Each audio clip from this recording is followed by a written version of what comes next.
সিংড়ায় BNP প্রার্থীর মনোনয়ন বাতিলের দাবিতে মহাসড়ক অবরোধ। কাবিল উদ্দিন কাফি, সিংড়া। নাটোর সংবাদদাতা এর পাঠানো তথ্য ও ভিডিওচিত্রে দেখুন বিস্তারিত প্রতিবেদনে।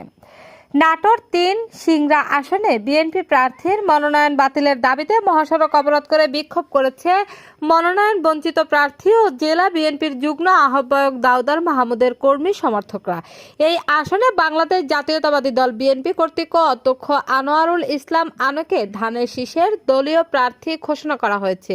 এরই প্রতিবাদে দাউদার সমর্থকরা সিংড়া বাস স্ট্যান্ড, নাটোর বগুড়া মহাসড়ক অবরোধ করে বিক্ষোভ করে।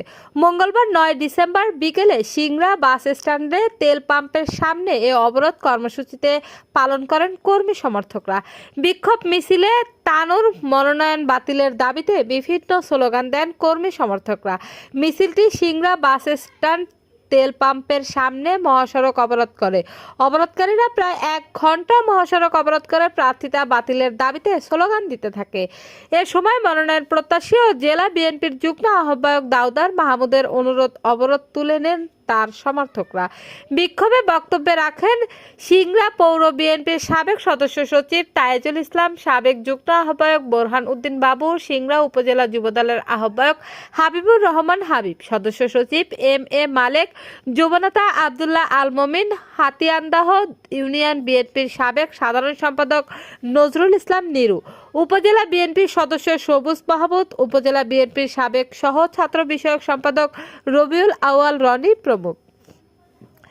সিংড়া উপজেলার কয়েক হাজার বিএনপির নেতাকর্মী এতে অংশ নেন। বিক্ষোভ সমাবেশে বক্তারা বলেন, আমরা বিগত ফ্যাসিবাদের সময়ে মাঠে থেকে নির্যাতিত হয়েছি, জেল খেটেছি, তবুও মাঠ ছাড়িনি। যিনি দীর্ঘ ১৭ বছর সকল আন্দোলন সংগ্রামে রাজপথে থেকে নির্যাতিত হয়েছে, আজ তাকে মনোনয়ন দেওয়া হয়নি।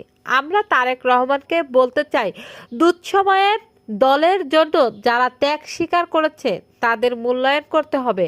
আমাদের একটাই দাবি, প্রাথমিক মনোনয়ন বাতিলের দাবি জানাচ্ছি। নাটোর ৩ আসনে বিএনপির বিজয় নিশ্চিত করতে হলে দাউদার মাহমুদকে মনোনয়ন দিতে হবে। বিক্ষোভ শেষে বিএনপি চেয়ারপারসন ও সাবেক প্রধানমন্ত্রী বেগম খালেদা জিয়ার সুস্থতা কামনায় দোয়া অনুষ্ঠিত হয়।